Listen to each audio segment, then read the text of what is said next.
Hello guys, welcome to the content. तो यहाँ पर हमारे सामने आज गो कलर्स है। गो कलर्स जो है यहाँ पे मार्केट में सभी लोग जानते हैं यहाँ पे, और साथ ही साथ यहाँ पे जो स्टॉक मार्केट के अंदर है वो ये गो फैशन के नाम से यहाँ पे जाना जाता है। ये लेडीज बॉटम वेयर सारे के सारे प्रोडक्ट्स यहाँ पे बेचता है, चूड़ीदार से लेकर यहाँ पे कॉटन पैंट्स तक, silk pants, linen palazzo, kurti pant, जेकिन और बहुत सारे यहाँ पे हमको साथ ही साथ बहुत देखने को मिलते हैं। यहाँ पे नीचे आप इसकी वेबसाइट पर देख लो तो यहाँ पे denim palazzo, linen shorts, high rise jeans और साथ ही साथ कितने प्रोडक्ट्स है। और साथ ही साथ यहाँ पे लेगिंग्स को देखा जाए तो उसके जो कलर वेरिएंट्स जो है यहाँ पे बहुत सारे हमको देखने को मिलते हैं। छोटे से छोटा यहाँ पे डार्क रेड से लेकर यहाँ पे पेंट रेड तक भी हम कलर की बात कर ले तो यहाँ पे सभी के सभी यहाँ पे अवेलेबल्स हो जाएंगे।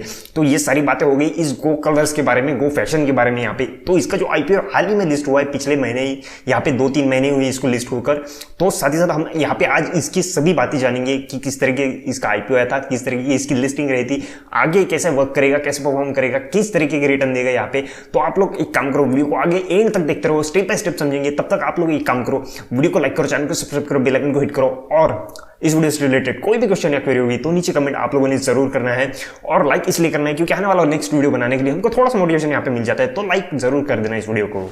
तो अभी जैसा कि मैंने कहा था कि गो फैशन जो है यहाँ पे वो largest women bottom wear brand है यहाँ पे इंडिया के अंदर। और जैसे कि हमने यहाँ पे प्रोडक्ट पोर्टफोलियो यहाँ पे देख लिया जाए उसका, तो हम जो नाम मैंने कभी सुने भी नहीं होंगे, मुझे इसका प्रोनाउंसिएशन भी नहीं आता, पढ़ने को भी नहीं आता, उस तरीके के यहाँ पे जो बॉटम वेयर है हमको देखने को मिलता है। यहाँ पे देखो चूड़ीदार है, लेगिंग्स है, धोतीज है, हरमेंस है, पटियाला है, प्लाजो है, और ये देखो मैंने फिर से कहा था कि इसका जो प्रोनाउंसिएशन मेरे को पढ़ने को ही नहीं आ रहा है। इस तरीके से यहाँ पे अवेलेबल है, इतने सारे बॉटम वेयर्स है, पैंट्स देख लो, ट्राउजर देख लो, जेकिन्स देख लो, या फिर हम इतने सारे इथनिक वेयर्स है यहाँ पे, वेस्टर्न वेयर्स है, डेनिम्स है, ये सारे के सारे प्रोडक्ट्स यहाँ पे जो है वो गो फैशन यहाँ पे अवेलेबल करके देता है हम सभी लोगों को यहाँ पे। हालांकि हम सभी लोगों को नहीं, यहाँ पे लेडीज वेयर्स ही है यहाँ पे, तो ऑब्वियसली यहाँ पे सभी वही अवेलेबल रहेंगे। तो ये सारी चीजें जो है यहाँ पे वो लार्जेस्ट ब्रांड बनाती है गो फैशन को यहाँ पे। तो ये इसका प्रोडक्ट पोर्टफोलियो जो बहुत बड़ा है यहाँ पे, और साथ ही साथ यहाँ पे हर स्टोर्स में आप कम से कम यहाँ पे देख लो इसके मैक्सिमम प्रोडक्ट्स जो है वो ऑल टाइम अवेलेबल रहते हैं यहाँ पे,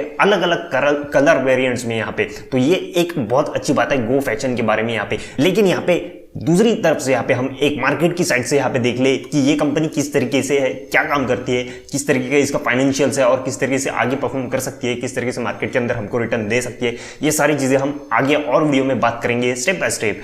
तो अभी यहाँ पे जो इसके फाइनेंशियल्स के बारे में हम थोड़ा सा यहाँ पे वैल्यूएशन, कंपनी की वैल्यूएशन के बारे में, या फिर फाइनेंशियल्स के बारे में, प्रॉफिट एंड लॉस के बारे में यहाँ पे बात कर ले तो यहाँ पे कंपनी जो है यहाँ पे वो अभी तक पूरी डेट फ्री है। यहाँ पे कंपनी के ऊपर 1 रुपए का भी कर्जा नहीं है यहाँ पे। और रही बात उसकी कंपनी की एक और अच्छी बात कि कंपनी के ऊपर अभी तक एक भी कोई केसेस नहीं हुआ है, प्रमोटर्स के ऊपर यहाँ पे कोई केस नहीं हुआ है। ये सबसे बढ़िया बात है यहाँ पे। नहीं तो बहुत सी कंपनियां होती है उसके अगेंस्ट जो फ्रॉड केसेस होते हैं या फिर कंज्यूमर की तरफ से जो केसेस होते हैं वो यहाँ पे हमको देखने को मिलते हैं। तो ऐसी किसी भी चीज से यहाँ पे केस जो है यहाँ पे कंपनी के ऊपर नहीं है या फिर प्रमोटर्स के ऊपर नहीं है यहाँ पे।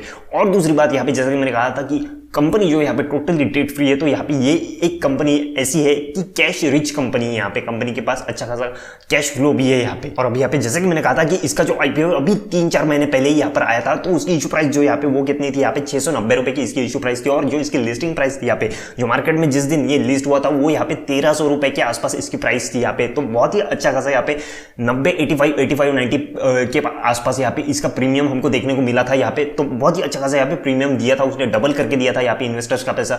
और साथ ही साथ ऐसा नहीं है यहाँ पे कि कंपनी जो होती है यहाँ पे, कंपनी एक लिस्टिंग प्राइस बहुत अच्छा दे दी, लिस्टिंग गेन बहुत अच्छा दे दे, यहाँ पे पैसा जो है यहाँ पे वो 690 का यहाँ पे 1300 रुपए के आसपास यहाँ पे कर दे, आपका पैसा डबल कर दे। तो यहाँ पे वो कंपनी ऑब्वियसली आगे बहुत ही अच्छी ग्रोथ दिखाए या फिर बहुत ही अच्छा खासा यहाँ पे रन दिखाए यहाँ पे। तो इसके लिए ना बहुत सारी चीजें जो होती है यहाँ पे, प्रॉफिट एंड लॉसेस होती है, बैलेंस शीट्स होती है, यहाँ पे कंपनी का जो मॉडल होता है, और साथ ही साथ यहाँ पे कंपनी का कॉम्पिटिशन कितना है वो सारा का सारा मार्केट के ऊपर डिपेंड करता है। ऐसा नहीं होता कि कंपनी आगे कितना ग्रो करेगी 1 या 2 साल में, इतने तक यहाँ पे कोई बता सकता है। लेकिन आगे कंपनी 5 से 10 साल तक यहाँ पे किस तरीके से ग्रो कर सकती है ये कोई भी नहीं बता सकता यहाँ पे। ये चीज आप लोगों ने हमेशा ध्यान में रखनी होती है यहाँ पे।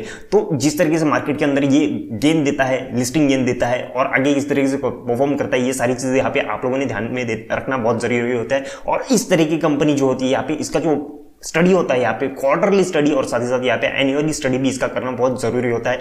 और साथ ही साथ इसके जो न्यूज आते रहते हैं या फिर कॉम्पिटिशन्स के बारे में यहाँ पे चीजें हमको देखने को मिलती है, वो सारी की सारी चीजों को भी अपने ध्यान में हमेशा रखना बहुत जरूरी होता है। तो अभी इसके फाइनेंशियल्स की तरफ अगर हम बढ़ ले थोड़ा सा, तो यहाँ पे हमको देखने को क्या मिलता है, तो पिछले हमारे पास यहाँ पे सिर्फ और सिर्फ 5 साल का ही डेटा है, जबकि ये कंपनी जो है यहाँ पे वो 2010 में चालू हुई थी। तो अभी हमारे पास सिर्फ यहाँ पे 2017 से लेकर 2021 तक का यहाँ पे डेटा है। तो उसी डेटा में हम अगर देख ले तो यहाँ पे जो 2017 का रेवेन्यू यहाँ पे 114 करोड़ से लेकर यहाँ पे 251 करोड़ तक यहाँ पे बढ़ा है। और इस फाइनेंशियल ईयर का अगर हम एक एवरेज निकाल के देख ले तो यहाँ पे 300 करोड़ यहाँ पे पकड़ लेते हैं कि किस तरीके से हुआ था। लेकिन यहाँ पे एक 251 करोड़ जो यहाँ पे आंकड़ा दिख रहा है वो पेंडेमिक के दौरान यहाँ पे जो है थोड़ा सा यहाँ पे नीचे खिसकता हुआ हमको देखने को मिल रहा है। वही यहाँ पे 392 करोड़ यहाँ पे हमको देखने को मिल रहा है 2020 में यहाँ पे। तो एक एवरेज हम पकड़ के चल रहे हैं यहाँ पे कि 300 करोड़ के आसपास यहाँ पे इस फाइनेंशियल ईयर 2022 में हमको शायद देखने को मिले।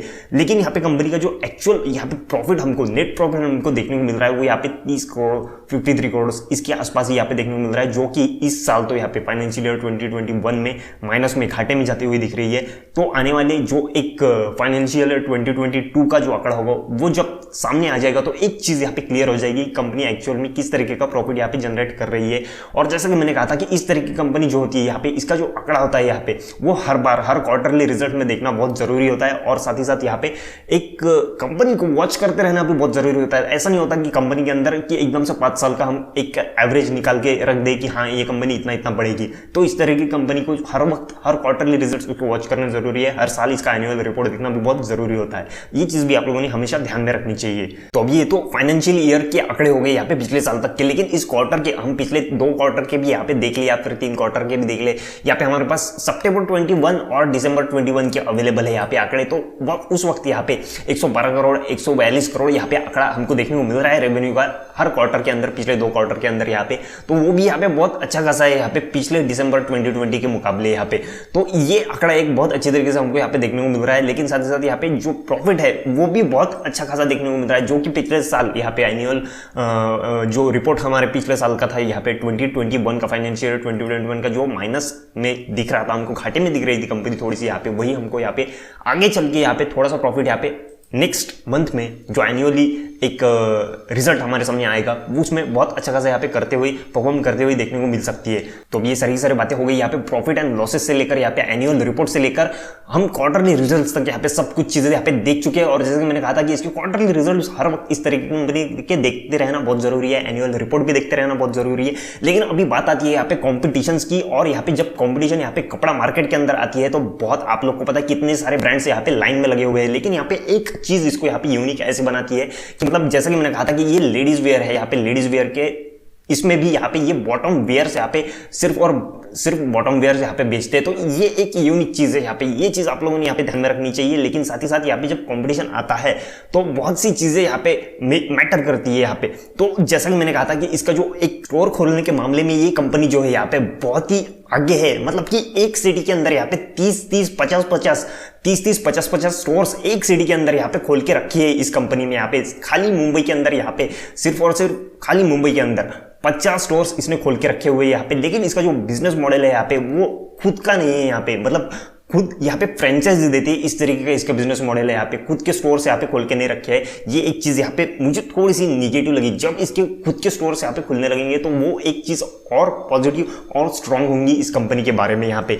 लेकिन अभी एक चीज दूसरी भी ऐसी भी है कि जैसे कि मैंने कहा था कि इसके स्टोर्स जो है यहाँ पे पूरे इंडिया के अंदर बहुत ज्यादा है। एक ही सिटी के अंदर 30-50 स्टोर्स खोल के रख रही है ये कंपनी। तो साथ ही साथ इसकी जो ऑफलाइन स्टोर जो है उसका रेवेन्यू जनरेट जो होता है, पूरा टोटल इनका जो रेवेन्यू है यहाँ पे 95% रेवेन्यू यहाँ पे ऑफलाइन मार्केट से ही जनरेट होता है, ऑफलाइन स्टोर से ही जनरेट होता है। जबकि यहाँ पे ऑनलाइन रेवेन्यू जो है वो सिर्फ और सिर्फ 5% है। ये एक चीज भी यहाँ पे इन लोगों ने एक पॉइंट है यहाँ पे कि जो पूरा मार्केट है यहाँ पे नायका जैसे ब्रांड्स है यहाँ पे वो पूरा ऑनलाइन चल रहे हैं यहाँ पे, और भी फैशन वेयर्स है यहाँ पे वो पूरे ऑनलाइन चल रहे हैं। जो रेवेन्यू है पूरा का पूरा ऑनलाइन जनरेट कर रहे हैं यहाँ पे, 90% रेवेन्यू ऑनलाइन जनरेट कर रही है। वहीं पर ये कंपनी जो ऑनलाइन सिर्फ और सिर्फ 5% ही रेवेन्यू जनरेट कर रही है, जबकि 95% रेवेन्यू जो है ऑफलाइन स्टोर से जनरेट कर रही है। ये एक चीज यहाँ पे मुझे थोड़ी सी निगेटिव लगी कि ऑनलाइन पे भी इन लोगों ने यहाँ पे बहुत अच्छा खासा यहाँ पे ध्यान देना चाहिए। तो अभी ये सारी बातें होगी गो फैशन के बारे में, क्वार्टरली रिजल्ट से लेकर प्रॉफिट एंड लॉसेस और फिर कंपटीशन से लेकर ये फाइनेंशियल सारी की सारी इसकी जो चीजें हैं यहाँ पे, डेट फ्री होना, कोई भी केस नहीं, कैश रिच कंपनी होना, ये सारी की सारी बातें यहाँ पे अच्छी है। और साथ ही साथ मैंने जो कंपटीशन के बारे में बता दिया, 5% रेवेन्यू जो है ऑनलाइन स्टोर से आता है और 95% जो है ऑफलाइन स्टोर से आता है। ये सारी चीजें यहाँ पे हो गई। लेकिन अभी बात करते हैं एक्चुअल मार्केट के अंदर, जो स्टॉक मार्केट के अंदर ये लिस्ट है, फिलहाल इसका प्राइस जो है यहाँ पे 900 से लेकर 1000 रुपए के ऊपर ये ट्रेड कर रही है, जबकि ये इसकी लिस्टिंग 1300 रुपए के आसपास हुई थी यहाँ पे।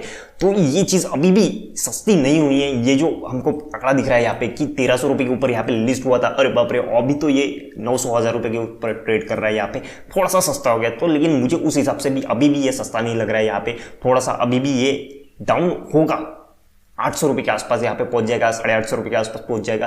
तो एक्चुअल में उस टाइम इसको खरीदना बहुत अच्छी बात होगी, उसके अंदर इन्वेस्ट करना बहुत अच्छी बात होगी। और जैसे कि मैंने कहा था कि इसको एकदम से लॉन्ग टर्म के हिसाब से सोचना इसके बारे में, कि इसके अंदर 5 से 6 साल या फिर 10 साल के बारे में सोचकर इसके अंदर इन्वेस्ट करना, ये थोड़ी बात यहाँ पे गलत होगी। जबकि आपको इसके क्वार्टरली रिजल्ट्स और एनुअली रिपोर्ट्स देखने चाहिए, उस हिसाब से ही आप पे आपने इन्वेस्ट कितने साल के हिसाब से या फिर महीने के हिसाब से करना है, उस बारे में यहाँ पे सोचना चाहिए। और अगर आपके कोई एडवाइजर हो, फाइनेंशियल एडवाइजर, तो उनकी राय लेकर ही इसके अंदर इन्वेस्ट करें, तो वो भी बहुत अच्छी बात होगी। यहाँ पे आंख बंद करके इसके ऊपर एकदम से इन्वेस्ट कर देना, ये भी गलत होगा यहाँ पे। तो ये चीज़ आप लोगों ने ध्यान में रखनी है। ऑब्वियसली यहाँ पे कंपनी जो है बिल्कुल भी गलत नहीं है, यहाँ पे डेट फ्री है, नो केसेस, कैश रिच है यहाँ पे, इस चीज को भी आप लोगों ने ध्यान में रखना चाहिए। साथ ही साथ लेकिन अलर्ट रहकर इसके अंदर इन्वेस्ट करना चाहिए। तो भी आई होप कि आप लोग को ये वीडियो पूरा का पूरा समझ में आ चुका होगा। अच्छा लगा हो तो इसको लाइक करो। लाइक इसलिए करना है क्योंकि आने वाला नेक्स्ट वीडियो बनाने के लिए हमको थोड़ा सा यहाँ पे मोटिवेशन मिल जाता है। मैंने वीडियो की शुरुआत में ही कहा था। तो अभी इसको लाइक करो, फिर उसको चैनल को सब्सक्राइब करो, बेल आइकन को हिट करो, और उसके बाद में यहाँ पे कोई भी क्वेश्चन या क्वेरी होगी इस वीडियो से रिलेटेड तो उसको नीचे कमेंट जरूर करना आप लोगों ने। तब तक के लिए टाटा, स्टे अलर्ट।